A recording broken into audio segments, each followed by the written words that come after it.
প্রিয় দর্শক, স্বাগত সবাইকে আমাদের নিয়মিত টকশো। এই সময়ে আমি জহিরুল আলম আজ আপনাদের সঙ্গে আছি। প্রিয় দর্শক, সমসাময়িক প্রসঙ্গ নিয়ে এই অনুষ্ঠানে আমরা কথা বলি।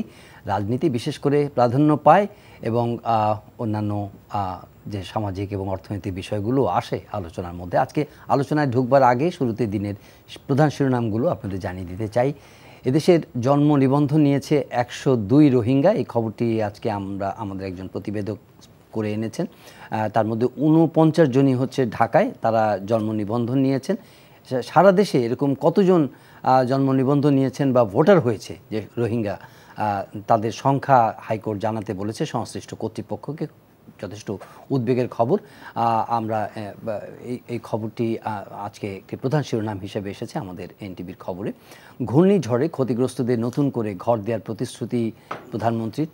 ঠিকানা পেয়েছেন আজকে নতুন করে 70 উপজেলার গৃহহীনরা। এই আশ্রয়ন প্রকল্পের অধীনে তিনি এই কর্মসূচি চালিয়ে যাচ্ছেন।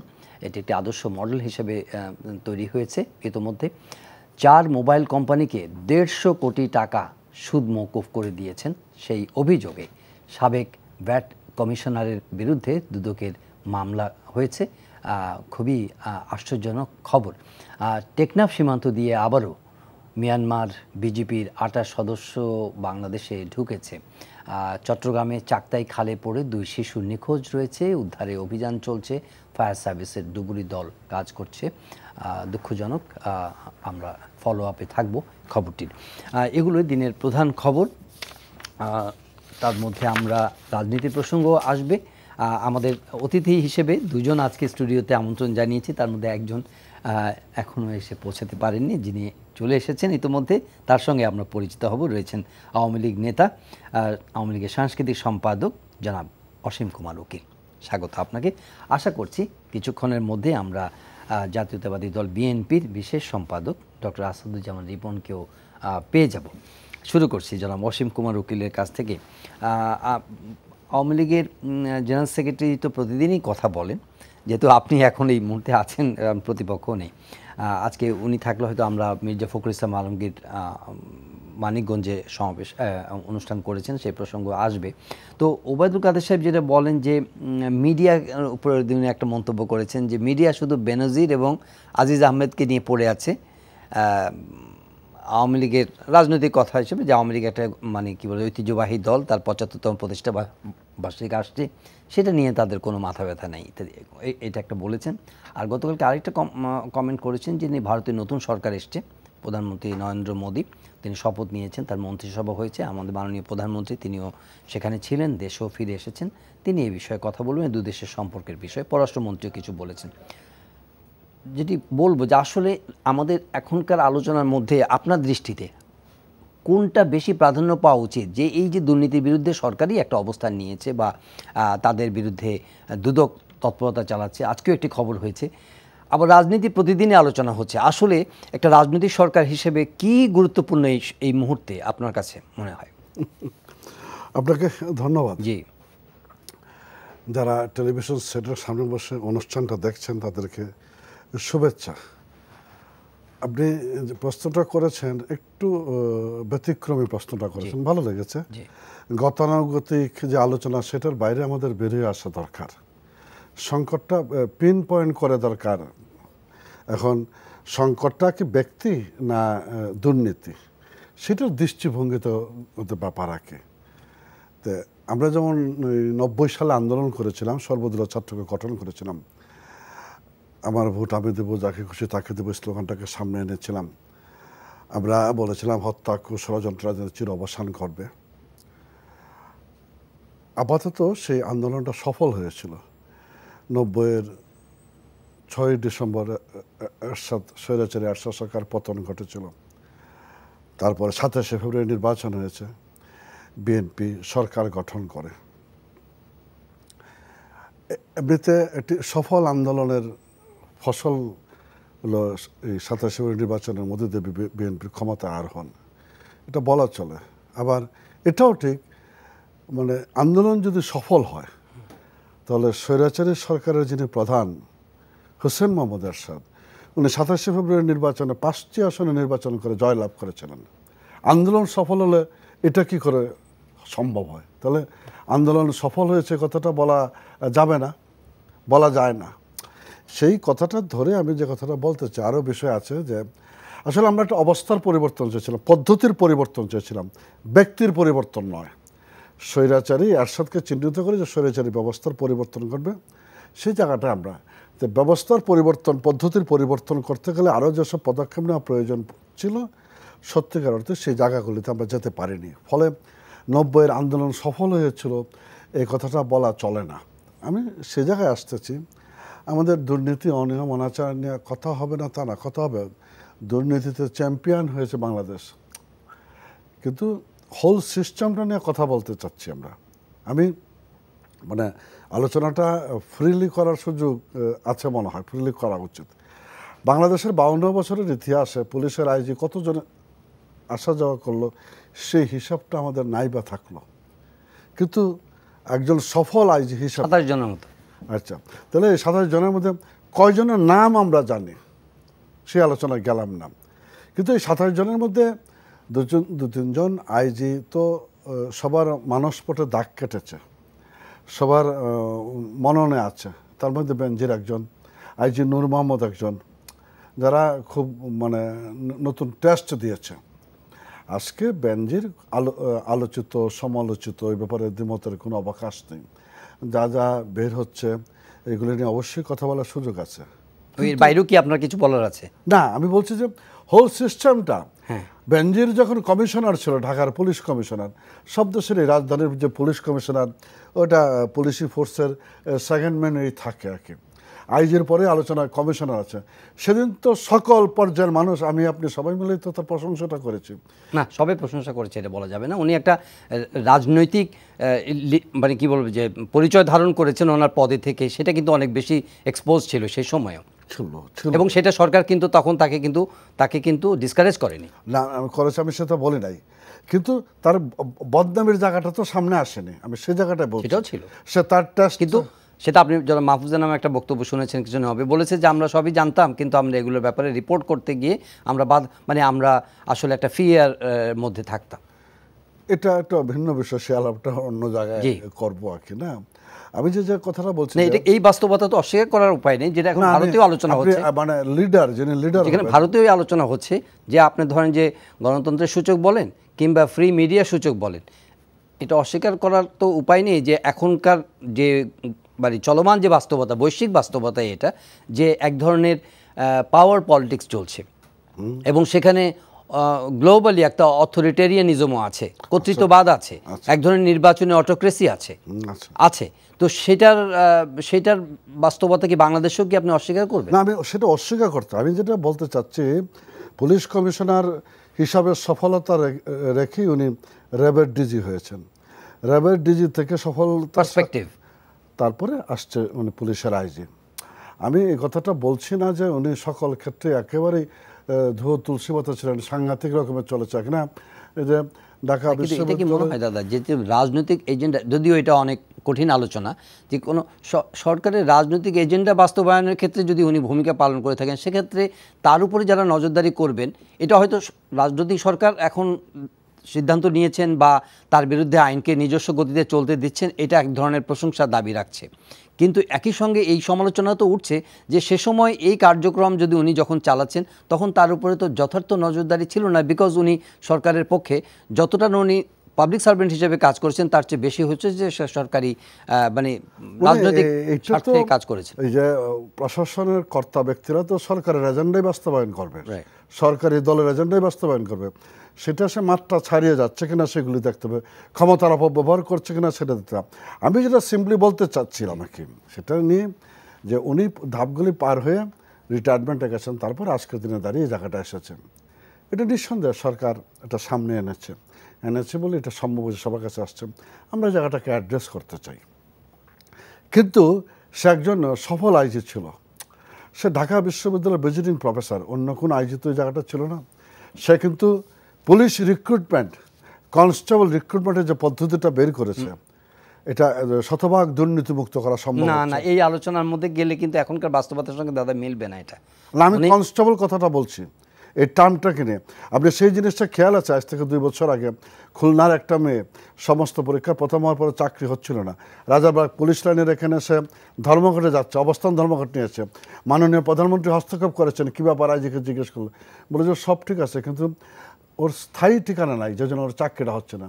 মাননীয় প্রধানমন্ত্রী তখন এটা কি জাস্টিফাই করে তার তার তার বিরুদ্ধে আজকে যে অভিযোগ এসেছে, এটা কি প্রমাণ করে যে তিনি কর্মজীবনে যথেষ্ট দক্ষতা এবং সততার পরিচয় দিয়ে গেছেন? আমি সেই জায়গাটা জাস্টিফাই, তাহলে এই আলোচনা কেন করছি? আমি আলোচনাটা করছি যে এই ডাইমেনশনগুলি আমাদের কনসিডারেশনে রাখা দরকার। আমি একজন আমি সংসদ সদস্য ছিলাম, 5টি বছর দায়িত্ব পালন করেছি। তাহলে আপনার বিচ্যুতিকে আমরা কোনো বিবেচনার মধ্যে নিব না? না, সংসদ সদস্য যখন ছিলেন আমাকে 5টি বছর এই কনস্টেবল অ্যাপয়েন্টমেন্টের জন্য কোনো প্রকার হ্যারাসমেন্টের জায়গা যেতে হয় না, কারণ সিস্টেমটা ডেভেলপ দায়িত্বের মধ্যে পড়ে। আগেও তো এগুলো ছিল না, আমি সেটা বলছি যে সেটাকে কোনোভাবে গ্লোরিফাই করার সুযোগ আমি গ্লোরিফাই না, আমি বলি যে এটা সিস্টেম যখন ইন্ট্রোডিউস হয়েছে এটাকে দুর্নীতিমুক্ত করার ক্ষেত্রে সেই জায়গাটার পুরোধাতকে পায়োনিয়ারকে সেটা বেনজির। তাহলে এটা আপনার দৃষ্টিতে আমরা আরেকটি প্রসঙ্গে একটু যেতে চাই, সেটা হচ্ছে যে এটাও খুবই আলোচনার মধ্যে আছে। সরকারের মানে নানা ধরনের সমালোচনার মুখোমুখি তিনি হয়েছেন। প্রফেসর ইউনূসের আজকে একটি ইন্টারভিউ গেছে, রয়টার্সকে উনি ইন্টারভিউটা দিয়েছেন। এই ইন্টারভিউতে উনি বলছেন যে এখানে বাংলাদেশের রাজনৈতিক প্রতিযোগিতা মুছে ফেলায় একটা একদলীয় রাষ্ট্রে পরিণত হয়েছে বাংলাদেশ, এখানে রাজনীতি কোনো অবশিষ্ট নেই, এটা তার মন্তব্য।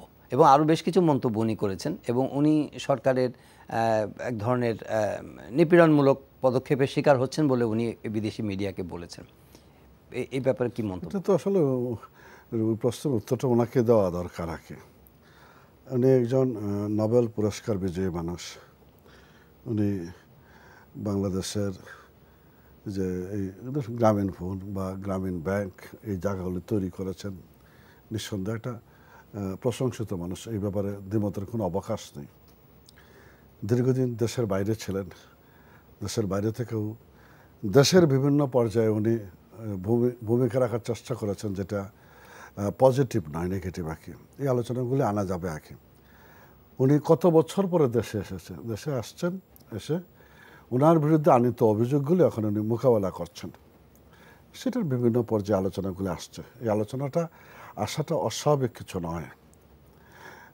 বিএনপির চেয়ারপারসনের বিরুদ্ধে এটা অভিযোগ এসেছে না, এতিমখানার অভিযোগ, সেটা উনি মোকাবেলা করেছেন অনেক সময় পরে, 10 বছর পরে হাজিরা দিয়ে মোকাবেলা করেছেন, বিচার হয়েছে, রায় হয়েছে। এটা নিয়ে মিছিল, মিটিং, আন্দোলন, লড়াই, সংগ্রাম করছে। বিএনপি বলছে সঠিক নয়, আমরা বলছি যে সঠিক। এটা হইতে পারে, কিন্তু স্টেটসমেন্টের দায়িত্বটা হলো এটা ফেস করা। মাত্র উনি আসলেন, ফেস করছেন, দেখি না কোন জায়গায় গিয়ে দাঁড়ায়। আমি মনে করি না যে নিপীড়নমূলক কোনো কিছু হচ্ছে। উনি তো মানে আইন তো সকলের জন্যই সমান। হ্যাঁ, ব্যক্তি বিশেষে আইনের প্রয়োগটা ভিন্ন হতে পারে। ডক্টর ইউনূস যখন একজন নোবেল পুরস্কার বিজয়ী, সে কিছু অ্যাডভান্টেজ পেতেই পারে, বা আইনের প্রয়োগ তার ক্ষেত্রে একটা সাধারণ মানুষের উপরে যেভাবে প্রয়োগ হবে সেভাবে হবে না, সেটা রাখতেই পারে। সেই দৃষ্টিকোণ থেকে আমি যেটা মনে করি, দীর্ঘ বিরতিতে, দীর্ঘ গ্যাপ দিয়ে উনি আসছেন, উনি ওনার বিরুদ্ধে আনত অভিযোগগুলি মোকাবেলা করছেন, সবগুলো আরও সামনাসামনি আসছে, আরও অনেক জিনিস পাওয়া যাবে। ইতিমধ্যে বেশ কিছু প্রমাণিত বিষয় এসেছে, যেগুলি ট্যাক্স ফাঁকি দেওয়া থেকে শুরু করে। কিন্তু আজকে ধরেন যে প্রফেসর ইউনূস উনি একজন Nobel laureate, at the same time ওনার বিরুদ্ধে যে অভিযোগগুলো আসছে সেগুলো হচ্ছে উনি আদালতে মোকাবেলা করছেন ইন্ডিপেন্ডেন্টলি, দুদক সেই মামলাগুলো বা সেগুলো পার্সু করছে। কিন্তু এই যে আমরা এখন ধরেন যে এতদিন পরে এসে এই শীর্ষ পদগুলোতে দুর্নীতি, আজকে যেরকম একটা দুর্নীতির খবর প্রকাশ পেয়েছে যে একজন ভ্যাট কমিশনার সে 150 কোটি টাকা মাফ করে দিচ্ছে 4টা কোম্পানিকে, মোবাইল ফোন কোম্পানি। আমরা কোথায় ছিলাম? আমরা কি ঘুমিয়েছি? আমরা কি রাজনৈতিক সরকার যে 3টা টার্ম, এর আগের টার্মগুলোতে হয়তো অনেক ব্যর্থতার উদাহরণ দিতে পারবে? আমি ওই আলাপটা করতে চাচ্ছিলাম আর কি, যে আমি সরকারের দায়িত্বটা প্রধানত না, উদ্যোগী ভূমিকা থাকবে, কিন্তু সমাজের অপরাপর অংশের কি কোনো দায়িত্ব নেই? প্রথম কথা হলো এটা।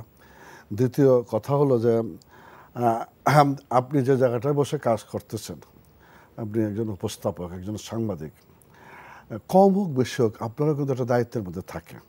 আপনি অনেক কিছু অ্যাভয়েড করতে পারেন, আমি পারি না। মাহফুজ আনাম ওই জগতের নেতা, মানে সংবাদপত্র জগতের নেতা, উনি নেতৃত্ব দিচ্ছেন, নেতৃত্ব দিবে নাকি না, ওনার লেখনীর বেশ গাঁথনি আছে। একটা পত্রিকা এস্টাবলিশ করেছেন, উনি লেখক সাংবাদিক হিসাবে প্রতিষ্ঠিত মানুষ আর কি। এই যে মানে উনি সুধা বাংলা যে কথাটা বলতে চাইছে যে ভয়ে কিছু বলিনি আর কি, এটা এই জায়গাটা সংস্কৃতিটা এটা যদি মাথায় থাকেও, ধরেন যে ভয়ের কিছু নাই, আপনি বলছেন যে ভয়ের কিছু নাই, কিন্তু আমি বলছি কিন্তু যদি আপনার জনমানসে যদি এই পারসেপশন থাকে, তাহলে এটা একটা মুক্ত সমাজ গঠনের জন্য সেটা কতটা সহায়ক। আপনি এখন ধরেন যে ভারতের রাজনীতিতেও দেখেন যে সেখানেও কিন্তু একটা যে গণতান্ত্রিক প্রক্রিয়া মধ্যে যে নির্বাচনটি হয়ে গেল, সেই নির্বাচনে কিন্তু ওখানকার রেজিম সম্পর্কে কিন্তু পক্ষে বিপক্ষে কিন্তু অনেক আলোচনা হয়। কিন্তু ওই জায়গার মধ্যে আমাদের ধরেন হ্যাঁ, ভারতের মিডিয়া সূচকও কিন্তু অনেকটা নিম্নগামী হয়েছে, আমাদের এখানেও সেটা আছে। এখন সরকার বলবেন বা অনেকে বলবে যে হ্যাঁ কথা তো বলা যাচ্ছে, কিন্তু এই যে উনি যেই কথাটা বললেন, এটাকে রেকটিফাই করা বা এটাকে রিভিজিট করা, এটাকে চিন্তা করা, সেইটা কি আপনি সরকারের মধ্যে চিন্তার মধ্যে দেখেন কিনা? এই অভিযোগটা আসছে, এটা ব্রাশ করে দিলাম যে না, এটা এই ধরনের কোনো পরিস্থিতি নাই, আর না হলে কি পরিস্থিতি আছে এটাকে আমরা ইমপ্রুভ করার চেষ্টা করি। আমি সে কথা বলছি না, আমি বলছি যে শ্রদ্ধা মাহফুজা আমারও এই ক্ষেত্রে দায়িত্ব আছে বা দায়িত্ব ছিল। আজকে এসে যে কথাটা বলছে নাকি, এমন বিষয় তো মানে বের করা তো খুব কঠিন যে একটা কিছু বলেছেন, পরে কোনো পত্রিকার সম্পাদক আমরা জীবন যৌবন নিয়ে ঝুঁকিতে পড়েছেন, এই কথাটা ফ্ল্যাট রেটে বলা যাবে না। মাহফুজা আনাম ভাইয়ের মতো সাংবাদিক, উনি তো অনেক মামলা শিকার হয়েছে, না শিকার হয়েছে হাজারে দিন আসছে। আরে এগুলি আমরা কত মামলার শিকার হয়েছি এটার হিসাব করে শেষ করা যাবে না, আমি সেই আলোচনা যাচ্ছি না। রাজনৈতিক কর্মী নেতা কর্মীরা যেভাবে মামলা মোকদ্দমা করেন, একটা নাগরিক সমাজ বা একটা প্রফেশনাল সেই মোকাবেলা করা তো কঠিন ব্যাপার। এখন জন্ম সনদ দিয়ে খোলো বিকাশ স্টুডেন্ট অ্যাকাউন্ট, নিজের বিকাশ নিজে কর। কথা বলছিলেন যে আপনি যে আমাদের এখানে যে সিভিল সোসাইটির জন্য যে স্পেসটা, সেই জায়গাটা বলতেছিলাম, ইন্টিমিডেশনের যে ব্যাপারগুলো আসে অভিযোগ আকারে, ভারতীয় সমাজেও ভারতীয় গণতন্ত্রের মধ্যেও এটা আছে এবং সেটা একটা নির্বাচনের প্রতিফলন ঘটেছে। আমাদের এখানেও এই বিষয়গুলো নিয়ে আলোচনা হয়, কারণ আমরা গণতন্ত্রের জন্য লড়াই করেছি, কারণ আমরা যে স্পিরিটগুলো নিয়ে মুক্তিযুদ্ধ করেছি, সেখানে আমাদের সাংবিধানিক যে অধিকারগুলো আছে মানুষের, এই বিষয়গুলো নানাভাবে এগুলো একটু সংকুচিত হয়ে গেছে বলে মনে হয়, এবং যে কারণে দুর্নীতি দানা বাঁধছে, সেখানে কথা বলা যায় না বা মিডিয়া সেগুলোকে ভালোভাবে ফোকাস করে না। অনেক ক্ষেত্রে এরকম হচ্ছে, এই পারসেপশনটা তৈরি হচ্ছে। আপনি এই ব্যাপারে এগুলি কোনোটাই দ্বিমতের অবকাশ নেই, আমরা জাস্ট একটু সম্পৃক্ত করতেছে, কিছু অ্যাড করতেছে। যে জায়গাটা প্রথম হলো যে ধরেন পার্শ্ববর্তী দেশ ভারত পৃথিবীর বৃহত্তম গণতান্ত্রিক রাষ্ট্র, 75 বছরের গণতন্ত্র বিকশিত হয়েছে, আস্তে আস্তে অনেক বেশি সমৃদ্ধ হয়েছে। আমাদেরও বয়স কম হলো না, 52 বছরের। তো সেক্ষেত্রে সামরিক শাসন আমাদের গণতন্ত্রের যে ধারাবাহিকতাটাকে বাধাগ্রস্ত করেছে। সামরিক শাসনের হাত ধরে মৌলবাদী রাজনীতি, ধর্মান্ধতা, এটাও বাধাগ্রস্ত করেছে গণতন্ত্র বিকাশের ধারাকে। এগুলি বিবেচনায় রেখে আমরা অগ্রসর হচ্ছি আর কি। এটা ভালো লাগে যখন উদাহরণ হিসাবে ভারতের ডেমোক্রেসি, ভারতের ইলেকশনকে টেনে আনা হয়। এটা খুবই ভালো লক্ষণ, প্রতিবেশী দেশের জিনিসগুলি এনে। আবার কিছু না হলেই যেভাবে বলা হয় কি ভারত বিরোধিতার নামে যে রাজনীতিটা বাংলাদেশে আছে, অনেক সময় স্ববিরোধীও মনে হয়। আমি আলোচনায় যাচ্ছি না, আমি যে কথাটা বলতে চাই যে সমাজের সকল স্তরেরই এটা দায়িত্ব কর্তব্যের বিষয়টা আছে। মানে হয়তো কিছু অভিযোগ, একটা টিচার বলে যে ছেলেটা বেয়ারা হয়ে গেছে, দেখতেছে ক্লাস ফাঁকি দেয়, কিছু বলতে পারি না কেন, ভয়ে, কীরকম ভয়, যদি কিছু বলে। কিন্তু কোনো টিচারকে তো কোনো ছাত্র ধরে চর মারছে এরকম ঘটনা ঘটে নাই, এটা হয়তো একটা সাজানো বিষয় না, এটা উদাহরণ হিসেবে আসবে না। আপনি যেটা লাখে একটা ঘটনা, হ্যাঁ ব্যতিক্রম হয়েছে না, এগুলি উদাহরণ হিসেবে আসবে না সমাজে। আমি যে জায়গাটা বলতে চাই, ভারতের ওই যে এমপি মহোদয়কে একজন চলচ্চিত্র অভিনেত্রীকে কিন্তু চর মারার ঘটনা ঘটেছে, সেটাও কিন্তু নতুন নয়। আলোচনা আনতেছেন, ভালো কথা ভারতকে, মানে রিপন ভাইরা তো ভারতকে আলোচনাতে আনবে না, ভারতীয় বস্ত্র পরার মধ্যে যাবে, সেটি না। সেখানে দায়িত্বগুলি পালন করার ক্ষেত্রে কে কতটুকু দায়িত্ববান। এমনি তো মেনলি পলিটিশিয়ান আর হ্যাঁ ব্যুরোক্রেসি জায়গাটা তো আছে, আমাদের দেশে মিলিটারি ব্যুরোক্রেসি আছে। তারপরে অন্যান্য যে পিলারগুলি আছে সকলেরই দায়িত্ব। আমি সেই জায়গাটাই বলতে চাই কি যে মিনিমাম দায়িত্ব নিয়ে কথা বললে বা কাজ করলে জায়গাটা হয়তো আর একটা অগ্রসর হতো। আমার সেখানে মাহফুজান আমার কাছে প্রত্যাশার জায়গাটা অনেক বেশি। মানে সম্পাদকদের যে টেবিল আছে সেই টেবিলে মাহফুজ আনাম তো একটা অনন্য মানুষ না, কিন্তু দাদা একটু আগেই তো আপনি তো বললেন যে অনন্য মানুষ, কিন্তু ওনাকে কিন্তু 54টা মামলা খেতে হয়েছে এবং এটার জন্য ওনাকে ফেস করতে একজন সম্পাদক হিসেবে তো আর এই আপনি ডেমোক্রেটিক নর্মসের মধ্যে মিডিয়া ফ্রিডমও একটা গুরুত্বপূর্ণ অংশ এবং সেটা যদি ডিক্লাইন করে সেটা তাহলে মেইন স্ট্রিম যদি দুর্বল হয়ে যায় ওইটা কিন্তু ওনারা কেন অনেকেই আলোচনা করছেন যে মেইন স্ট্রিমটা কিন্তু একটা গভর্নমেন্টেরই একটা শক্তিশালী আর্ম, সেখানে যদি তাদেরকে যদি ফিয়ারলেসলি যদি তারা কাজ করতে পারে তাহলে ধরেন যে গুজব, ডিসইনফরমেশন বা এই ধরনের জিনিসগুলো থেকে দেশ মুক্তি পায়। সেই জায়গার মধ্যেই কথাগুলো বলা হচ্ছে যে বেনজিরের দুর্নীতির বিষয়ে যদি মিডিয়া জানেও তবু কি তখন ওনাকে ক্ষমতায় রেখে কি সেগুলোকে রিপোর্ট করা সম্ভব ছিল? সম্ভব হয়তো ছিল না। জনাব আসাদুজ্জামান রিপন, আমরা এই প্রসঙ্গ নিয়েগুলো আলাপ করছিলাম যে একটা ডেমোক্রেটিক সোসাইটিতে যে নর্মসগুলো থাকা দরকার সেগুলো অনেকাংশে সংকুচিত হয়ে যাচ্ছে কিনা এবং সেগুলো দেশের স্বার্থে এই জিনিসগুলোকে আরেকটু নতুন করে দেখা, রিভিজিট করা এবং এগুলোকে রেকটিফাই করার সুযোগ আছে কিনা? ধন্যবাদ আপনাকে। হয়তো প্রসেসও কিছুটা শুরু হয়েছে ধরে নেওয়া যায়। এই সাম্প্রতিক কিছু ঘটনাতে দুর্নীতির বিরুদ্ধে যে পদক্ষেপগুলো সরকার নিচ্ছে সেগুলোকে পজিটিভলি দেখলে এগুলো একটা ইতিবাচক অগ্রগতি মনে করা হচ্ছে। আমি আপনার শেষের অবজারভেশন থেকে আমি শুরু করতে চাই। সরকার দুর্নীতি বিরোধী কোনো অভিযান বা অথবা অ্যাটেম্প নিচ্ছে আমি মনে করছি না। একটা হচ্ছে হাইকোর্টে একটা নির্দেশ ছিল, সরকার সেই হাইকোর্টের নির্দেশটা কমপ্লাই করছে, দুদকের প্রতি নির্দেশ সেটা কমপ্লাই করছে বলা যেতে পারে। A kind of cooperation certainly government is rendering, বাধাগ্রস্ত করছেন না। কিন্তু অ্যাজ সাচ সরকারের তরফ থেকে বেনজিরের সম্পর্কে যখন অনেক আলোচনা হচ্ছিল, মিডিয়াতে আসছিল, তারপর কিন্তু সরকার স্ব-উদ্যোগে স্বপ্রণীতভাবে কিছু করেনি। গেল এক।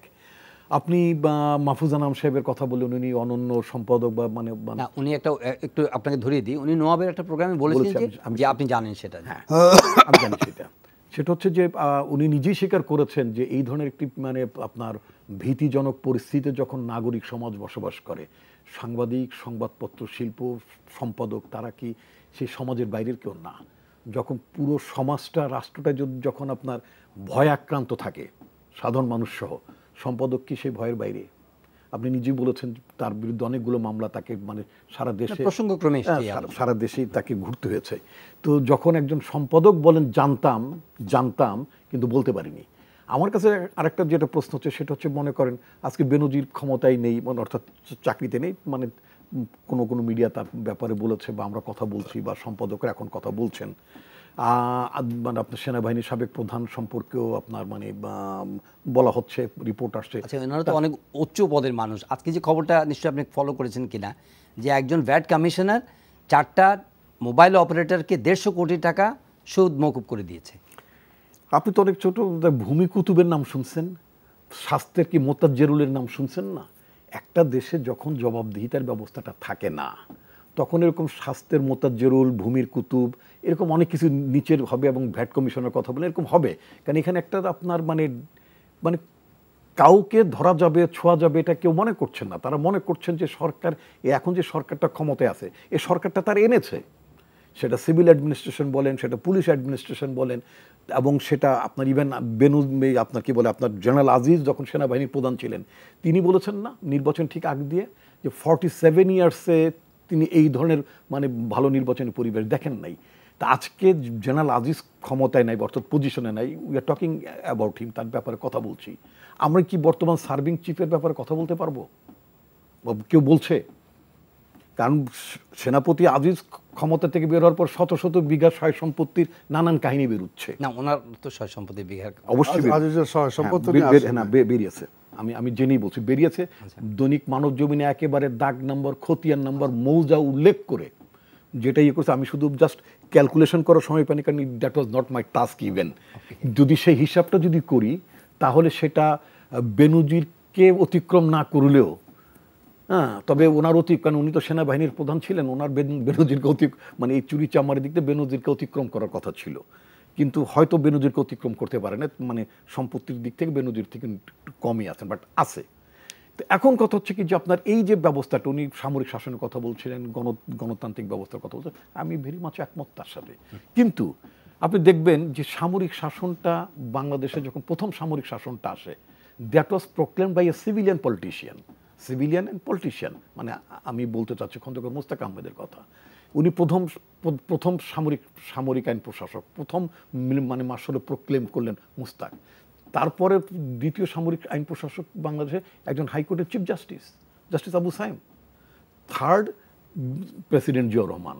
এখন কথা হচ্ছে কি, দেশে যদি গণতান্ত্রিক প্রক্রিয়াটা না থাকে, দেশে যদি আপনার 75-এর বাকশাল যে সিস্টেমটা ইন্ট্রোডিউস করা হয়েছিল, ওয়াজ ইট ডেমোক্রেসি?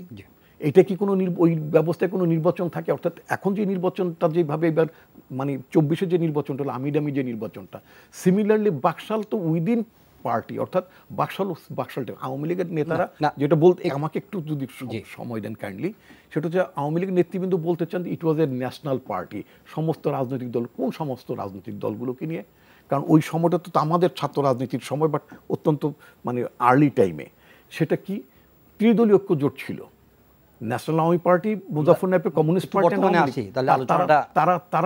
তারা মিলে ত্রিদলীয় ঐক্যজোট করেছিলেন। সেই ত্রিদলীয় ঐক্যজোটটা আলটিমেটলি টার্ন ইনটু বাকশাল।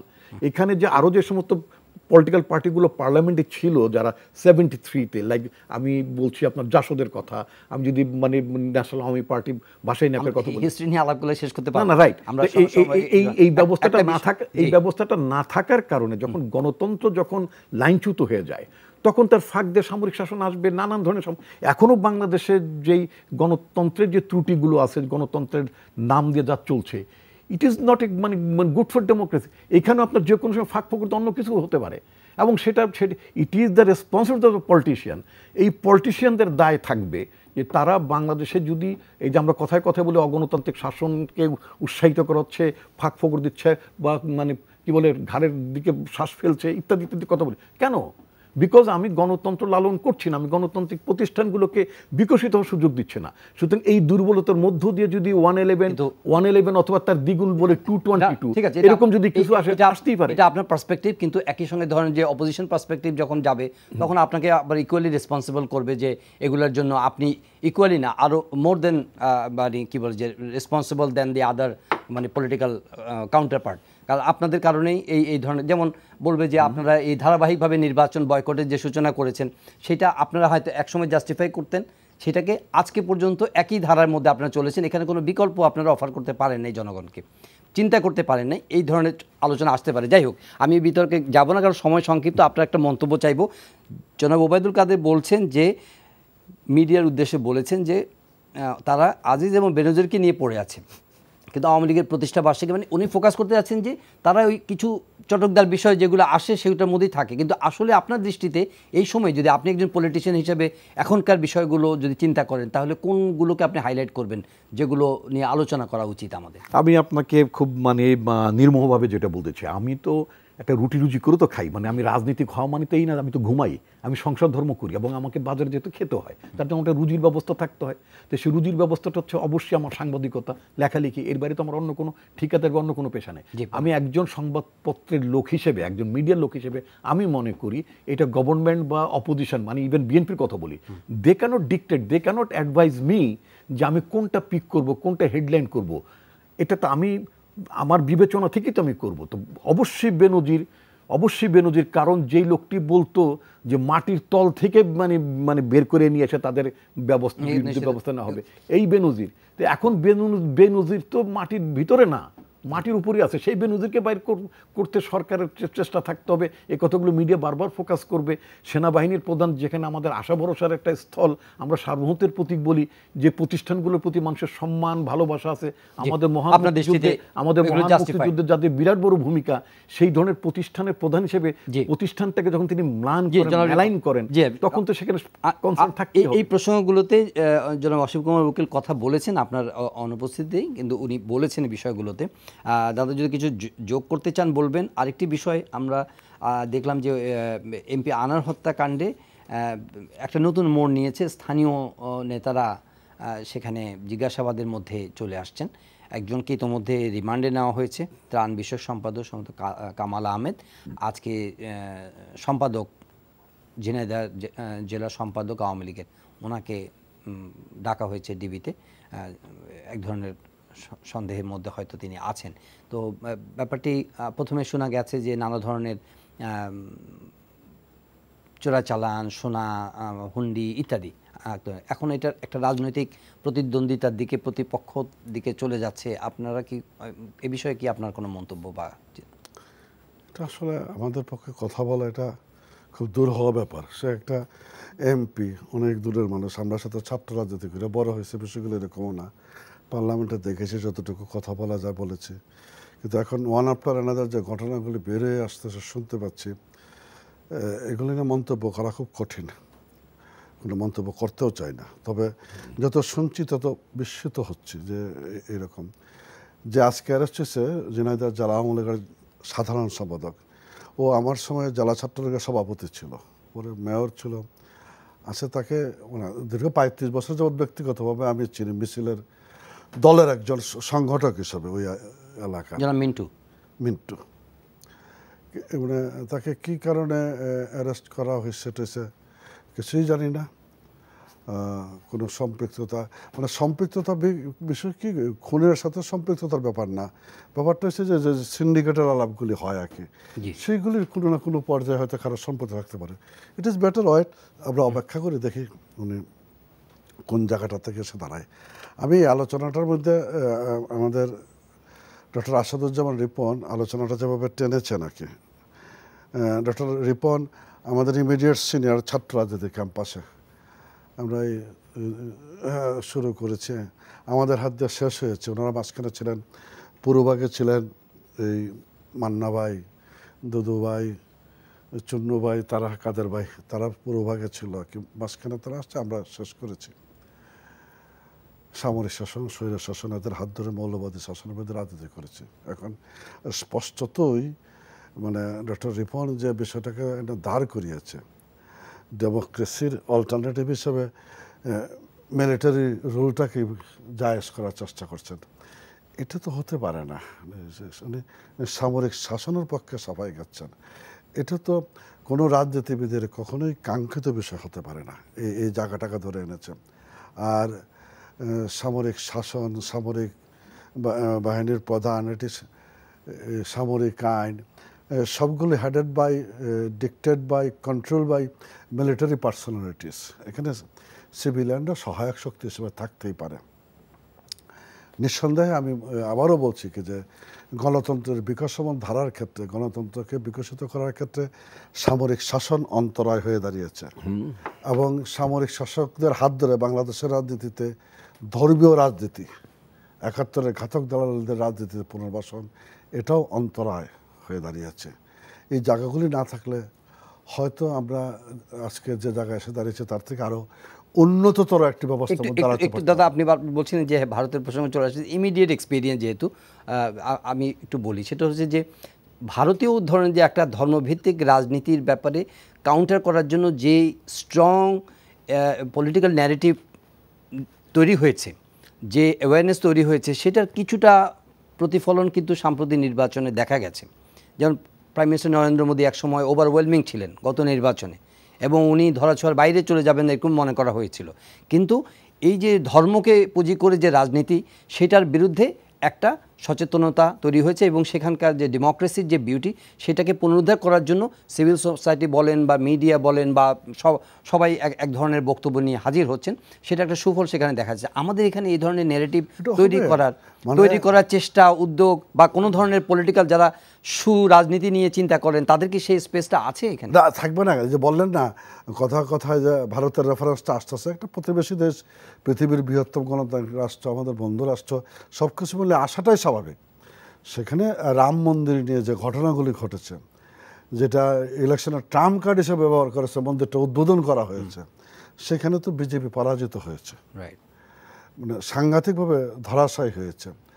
সামগ্রিকভাবে আমাদের এই রাজনীতিটা ভারতের রাজনীতির জন্য তো অবশ্যই উপমহাদেশের রাজনীতির জন্য একটা সুবাতাস নিয়ে এসেছে, সে কারণেই আলোচনাটা। হ্যাঁ, এবং নিঃসন্দেহে ধর্মভিত্তিক রাজনীতি ভারতের ডেমোক্রেসিকেও তো আসলে ডিস্টার্ব করেছে, কালিমালিপ্ত করেছে। এটা হয় না, ভারতের যে ইতিহাস ঐতিহ্য মিলে দাঁড়িয়েছিল গণতান্ত্রিক রাজনীতি, সেখানে ধর্মান্ধতা কোনো মতে কাঙ্ক্ষিত হতে পারে না। নিঃসন্দেহে ভারতের এই যে রাম মন্দিরের ঘটনা, বাবরি মসজিদের ঘটনা 1990 সালে, আমরা তখন সর্বদলীয় ছাত্রকে গঠন করেছি, আমরা দেখেছি সেই ভয়াবহ চিত্রগুলো আমাদের চোখের সামনে। ওইখানের ঘটনা বাংলাদেশ এটা কীভাবে এক ইনকলাবের হেডিং কী ছিল, বাবরি মসজিদ ভেঙে এর সাথে চেষ্টাও করছে এখানে একটা সাম্প্রদায়িক, হ্যাঁ সে সময় আমরা সবাই মিলে দাঁড়িয়েছিলাম, সাংঘাতিকভাবে দাঁড়িয়ে মোকাবেলা করতে হয়েছে এগুলি। আবার আজকে যখন এই জায়গাটা আসছে তখন এদেশেও সুবাতাস বইছে যে না, ধর্মীয় জিগির তলে বৈতরণে পার হওয়া যাবে না।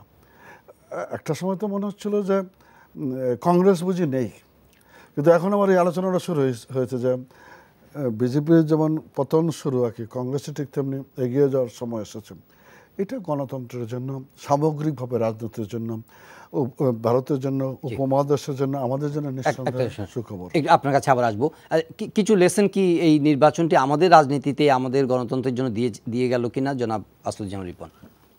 তার আগে আমার কাছে আমি খুব একাডেমিক্যালি একটা, না আর সময় নেই একাডেমিক আলোচনার জন্য, আমি একাডেমিক ওনার কথার প্রসঙ্গে যেটা বলি, যেটা সামরিক শাসনের প্রসঙ্গে উনি বলেছেন, সামরিক শাসনের প্রসঙ্গে বলেছেন এবং বলছেন এই ধরনের শাসন ব্যবস্থার মধ্যে ধর্মীয় উন্মাদনা অথবা ধর্মীয় রাজনীতির একটা বিকাশ টিকাশ ঘটে, এরকম মানে বলতে চেয়েছেন বোধহয়, যদি আমি মানে ভুল না বুঝে থাকি।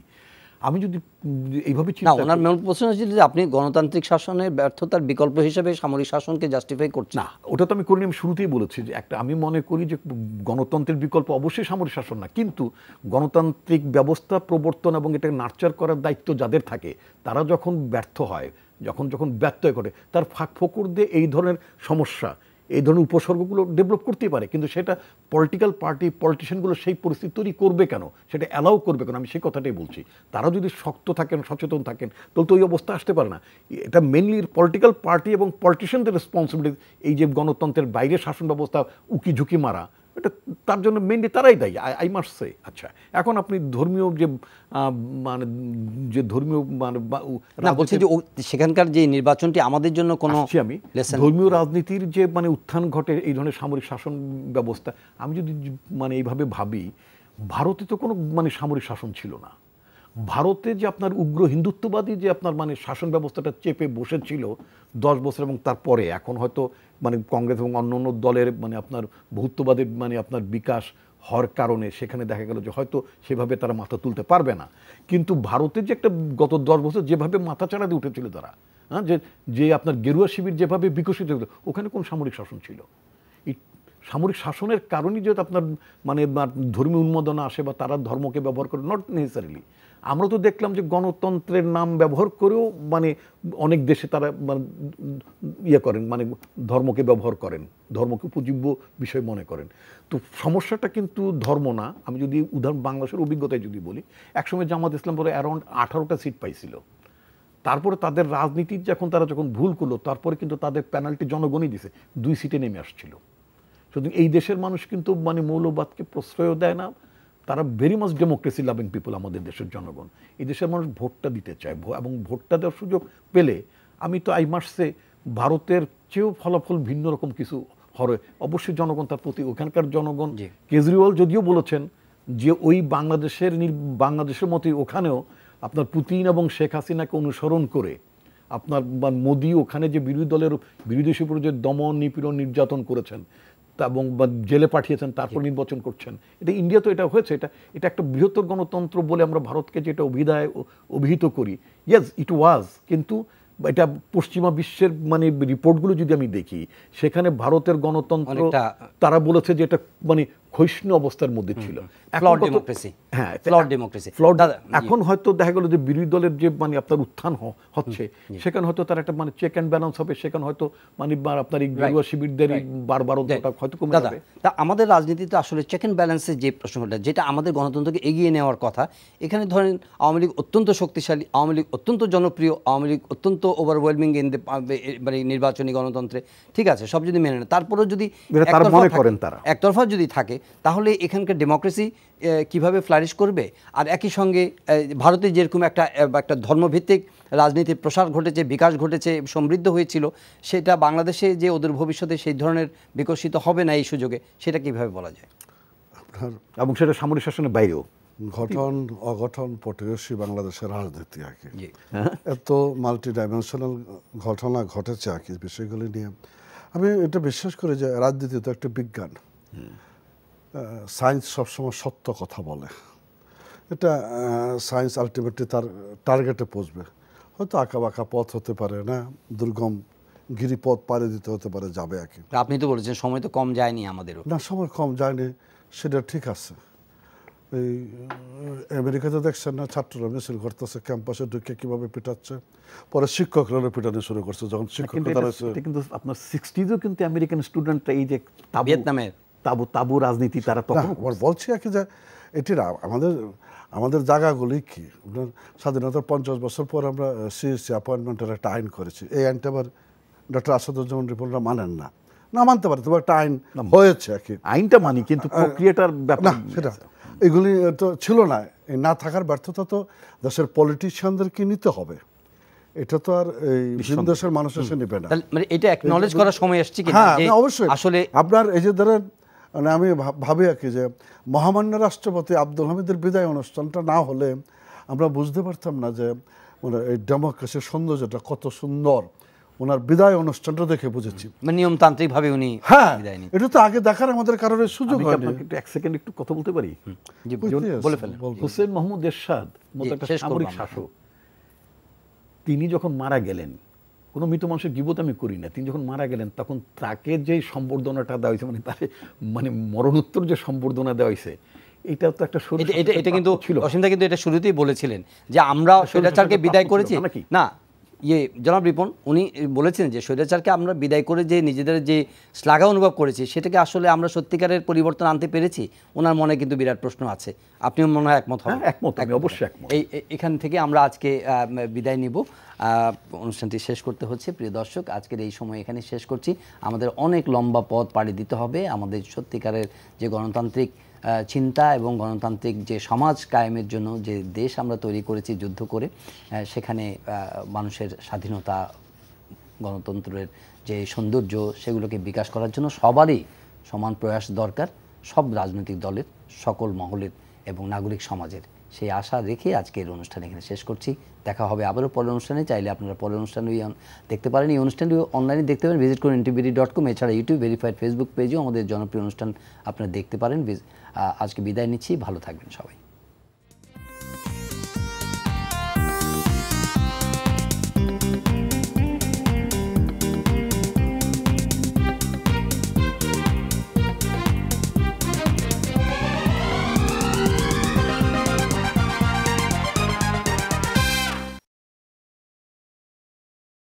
এখন জন্ম সনদ দিয়ে খোলো বিকাশ স্টুডেন্ট অ্যাকাউন্ট।